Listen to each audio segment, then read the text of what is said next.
Doesn't that make you feel good when you hear that kind of song? Don't you want to just keep smiling all day? I hope you do. You know, last week I mentioned something, and some of you may not have been here, but I saw in the paper, it's amazing, right afterwards, that Heidi Gardner is going to be here. And so this will be her first time being in the Big Slick program. So if you want to honor Heidi and her mother, Ernie, and all of us, she used to attend this service when she was a little girl. So we're really excited about this wonderful comedian on Saturday Night Live. So if you haven't watched it, do. I watch it religiously. So I am so excited about today. This is the last part of a 4-part series that Duke and I have been doing on the art of happiness. And so, I mean, you would think, is happiness really an art? Well, maybe for some people it takes some effort to be happy, to forget about things that may not be as happy in their lives as they think they should be. So Duke talked about the first Sunday on May 3rd, he talked about 3 things that can increase your happiness. First of all, environment. We get to choose. We get to choose the people that we want to be around, that we want in our lives. You don't have to stay around people who bring you down. You can stay around people who smile and make you smile, make you laugh. And you can be that person, to be the light that you want to see in others. My sister-in-law gave me, years ago when I first met my husband's family, she gave me this little, and we hadn't been knowing each other very long, and I thought this was a really good compliment. It was a little plaque and had a light in it, and it said, "Those who bring sunshine to the lives of others cannot keep it from themselves." And she saw something in me that I didn't realize was showing, and that is the smile down inside. Sometimes even when I'm not smiling on the outside, there's something smiling on the inside, and we need to recognize there's always something to be happy about. The second thing Duke told us was forgiveness. You know, he mentioned that old saying that not forgiving is like drinking poison, expecting the other person to die. And so when we don't forgive, we're actually harming ourselves, not the other person. And so he talked about how forgiveness frees us from all the negativity that we're holding on to that creates a shadow over our bright light. And then the third thing he told us in order to increase our happiness is gratitude. I can't say enough about gratitude. You know, we expressed our gratitude this morning for our wonderful pianist, our accompanist, Robert, a musical virtuoso who could be at Carnegie Hall today, but he's choosing to be here. So he'll be there probably next week, right, Robert? You'll be at Carnegie? Okay. So, you know, and David and all of our talented musicians who, because they are grateful for us and we're grateful for them, that gratitude just keeps flowing. And all of you who are here on Sunday morning, you could be doing all kinds of things today, but we're grateful that you're here with us for this hour. We need to express that gratitude more to each other. We need to tell people more how much we appreciate them and what we like about them. You know, what we admire, what we love, because we're really talking about ourselves. Remember the old saying, beauty is in the eyes of the beholder? When I give you a compliment, that's coming from within me. It's not coming from you, so to speak. It's a reflection of you within me. So the following Sunday was Mother's Day, and we ended it with a gratitude video presentation of the mothers, the women in our lives who've made our lives special, and for whom we're grateful. So what can we do to increase our happiness and decrease our unhappiness? Duke told us that the United States ranks 17th in the happiness scale by the United Nations. Now, we're a wealthy country. We're number 17. I think we should be number 1. We should be very happy. 85% of all of our happiness, he told us, has to do with our relationships. And 85% of all of our unhappiness has to do with our relationships. Isn't that interesting? I thought that was an interesting fact. It's all about our stories, the stories we tell ourselves over and over and over again until we believe them, and the stories we repeat over and over to other people. It's the stories that we have in our heads that create that distance in our relationships. Your stories tell you how you think life should be. And if your story and your life aren't measuring up, then you're unhappy. And your stories tell you how you think your life should be compared to other people. And if you're not measuring up to what you think their lives are like, you're unhappy. Isn't that amazing? We compare ourselves to others, and yet comparison is the thief of joy. It takes away your happiness. So when you no longer get upset or feel bad about life because you're not what you think you're supposed to be or what someone else told you that you should be, or you don't think maybe like someone else is, when you stop being unhappy about that, you'll be happy. You will be happy. So last Sunday, I talked about humor. and the importance of laughing and how that contributes to your happiness and the happiness of others. Have you ever heard someone do you may be really sad and someone lets out a really, really deep belly laugh? You find yourself laughing even when you don't want to. You remember I talked about the coochie coochie coo approach? You might have to do that to yourself every now and then. You know, just let out a big laugh. Let me hear it right now. Let's let out a big laugh. Now at Halloween, I'm going to give you guys a sneak preview of Halloween, because at Halloween, I have a certain laugh that most people will say, well, Sandra, do that laugh for us. And it's probably going to blow the speakers, so I apologize, Cecily.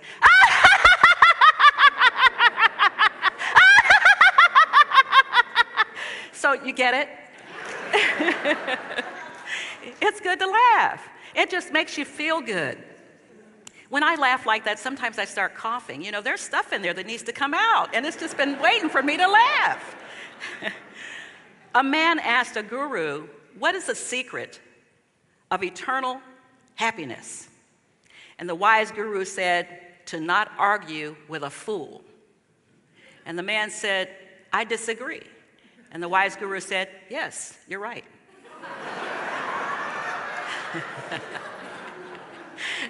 So remember that, because you're going to run into some fools.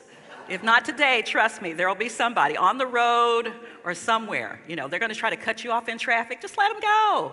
Don't argue with a fool. They're right. So today I'm going to conclude our 4-part lesson on the art of happiness with Find Your Happy Place. Now, I was inspired by this by a movie that I watched with my grandchildren several years ago, Finding Nemo. How many of you have ever seen Finding Nemo? And you probably remember the character played by Ellen DeGeneres, her voice, Dory. And Dory was always confused. And in fact, she was so confused, she got so big that they created a movie just for Dory called Finding Dory. Have you ever been lost and confused? You know, maybe your GPS isn't quite working right, gives you the wrong directions, keeps telling you to recalculate, turn around, make a U-turn, and you keep going around in circles. Life is like that sometimes. Life is like that at times. But eventually you come back to your true north, your happy place. We all have one. Not necessarily a physical location, though Henry David Thoreau went off into the woods at Walden Pond, and he found his happy place. You don't have to go anywhere to find your happy place. Everywhere you are is your happy place. So on the front of the bulletin, I chose the scripture from Matthew, the 5th chapter, the 3rd through the 10th verses. Now, let me set this up for you. In this scripture, Jesus sees all these people. Now, some of us here are crowd averse, right? When there are too many people, you kind of get a little nervous, you kind of get into a crowded elevator, and if you're vertically challenged as I am, and all the tall people are always in the front. They're always in the front, and you're just like a statue, and you're like, I hope this door opens, right? So sometimes we get in situations where we feel like we're closed in, maybe we feel like we're cut off, or maybe we feel like we're not oriented. We're just kind of in a fog. In Finding Dory, that's the way she was. And when she got that way, when she would get herself collected, she'd say, find a happy place, find a happy place, find a happy place. We have to do that for ourselves. It may be a family gathering here at Memorial Day. People that you're not used to seeing a lot, and sometimes you don't want to see. We all have family members that sometimes distance is good. And so when you get into that, find your happy place. It's not out there, it's in here. When Jesus said the kingdom of heaven is within, what that means metaphorically is within you. That happy place is within you, no matter what's going on the outside. So here's the picture. You've got Jesus with all these crowds of people, and he's getting a little nervous. Put it in the context of today. It's just too many folks, and all of them wanting something from him. Heal me, save me, do this, do that. Because they'd heard about him, right? They'd heard about this prophet. And so he does what? He retreats. Sometimes to find our happy place, we have to retreat. So he goes up to the mountain. Now you'll see this a lot in Scripture, this mountain thing. What do you suppose that means? Well, mountain is the highest state of consciousness according to the Revealing Word by Charles Fillmore, Unity's co-founder.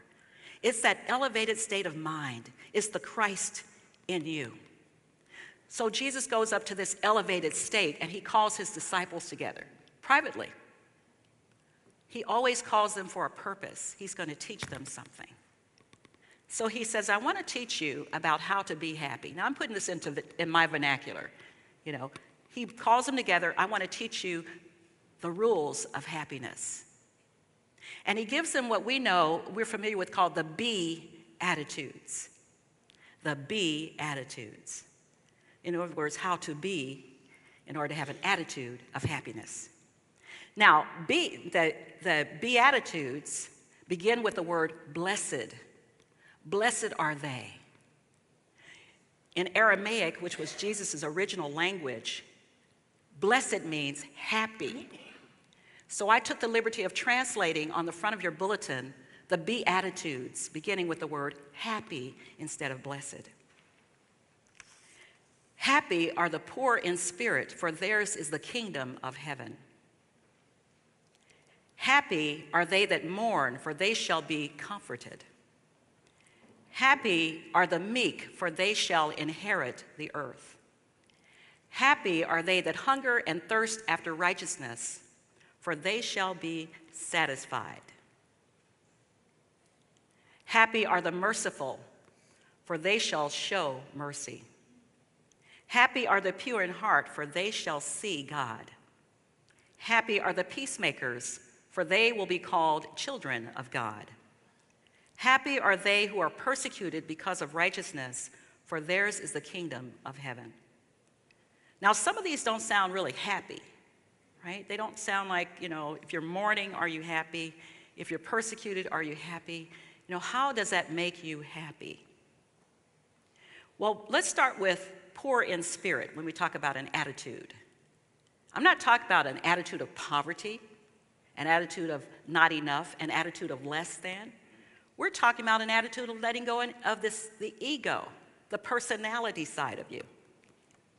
Letting go of the individuality that says, I'm all this and other people are all that. I'm better than so-and-so. Selfish thoughts, the little you, not the highest consciousness you, not the one on the mountaintop, but the little you. How about blessed are they that mourn? This is Memorial Day holiday weekend, and many of us are remembering those in our families who served in the military, who maybe lost their lives in service to this country fighting for our freedom. We go out and we decorate graves, and we remember what it feels like when a loved one passes away. But what this says is, all things work together for good, as another scripture tells us. And it's like the psalmist wrote, weeping may endure for the night, but joy, happiness comes in the morning. It doesn't last forever. The sadness doesn't last forever. Neither does the happiness. So we have peaks and valleys. And when we mourn, it's an opportunity to appreciate that joy is coming, to look for what there is in our lives to be happy for. I dedicate this message to 3 family members. One of them, but all 3 suffering from Agent Orange, who served in the jungles in Vietnam. One of them can't come out in the daylight, and his skin looks like it's been burned. He's my cousin Roger. Another is going blind. He was an attorney. He's a cousin in Louisiana, worked for the governor of Louisiana, brilliant man. He's going blind, and he's pretty much lost many of his bodily functions. And then another has been a family friend so close he's like a big brother, and he has to have oxygen everywhere he goes. These people fought for our freedom. But they're happy people. And if you ever get around Hank and Roger and James, you'll feel that happiness. They don't dwell on the past and what happened. They're proud that they served the country. And when you ask them, they'll tell you they would do it again. Blessed are they that mourn, for they shall be comforted. Blessed are the meek. When you think of meek, you might think of somebody who's really weak and, they're not really weak physically and mentally, and they're just not really whole in some way. But that's not what this means. Meekness means not reacting to hate, but reacting with love. No matter what other people may say or do, always coming from a place like our window of unconditional love.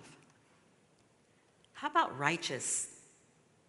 Blessed are they who hunger and thirst after righteousness. What does that mean? It means right use of our thinking. Scripture tells us that as we think in our hearts, so are we. It doesn't matter what words we say, it's what our heart says, what we really feel and believe. And when your thinking is in alignment with truth, you are happy. Eric Butterworth, great unity minister, said, "It's not our job to set things right, but to see things right." Righteous thinking. Blessed are the merciful. Christ's treatment towards suffering was mercy. In Matthew, the 5th chapter, the 38th through the 40th verses, we read, "You have heard that it was said, an eye for an eye and a tooth for a tooth. But I tell you, do not resist evil. If someone slaps you on the one cheek, turn the other cheek." Blessed are the merciful. So not only will they show mercy, but they will receive mercy. As we give, we receive.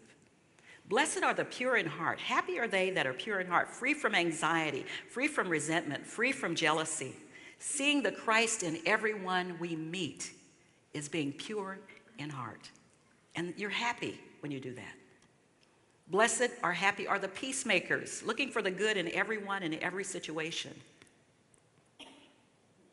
For they shall be called children of God. And that's all of us. And blessed are the persecuted. There is scripture in Isaiah 54 that says, "No weapon formed against me will prosper." No weapon formed against me. Happy are the persecuted. We read stories all the time of people who are persecuted in their lives, and yet they find some way to be happy. In the book of Matthew, Jesus gave his followers instructions on how to be happy, where to find their happy place. So notice in the first verse that large crowd. Sometimes that crowd, it might be physical, but it's actually a mental crowd. It's the crowding of all these negative thoughts and ideas of the past and the future and not living in the present moment. So Jesus went up to a higher state of consciousness so he could be present in that moment and not worry about all the things that were going on in the lower states of consciousness. The negative thoughts, the ideas, the racing to what's going to happen next, or where we're going to do tomorrow, or what's going to happen if this doesn't happen. But being right here, right now, in the present moment. That was Jesus' happy place. And that mountain experience can be your happy place. We all have a go-to happy place. So happy are they, happy are we, for ours is the kingdom of heaven. What does that mean? Happy are we because we have found that happy place. And where is it? Jesus said the kingdom of heaven is not there or there. The kingdom of heaven is within. Your happy place is with you wherever you go, but you make a choice to be happy. So I'm going to talk to you about how to find that happy place when things don't seem to be going quite your way. Abraham Lincoln said most people are as happy as they make up their minds to be. And Mike Viking, who's the CEO of the Happiness Institute and author of the Little Book of Lykke, which is Danish for happiness, said, "What is certain is having the freedom to choose what we do with our lives." That's what Memorial Day is about. Reminds us of the freedom we have to choose what we do with our lives. And then the feeling that we are the captains of our own destiny. That's what's linked to happiness. Do you remember the story of Invictus, William Ernest Henley? The young man who lay near death in an English hospital for the destitute, for the poor.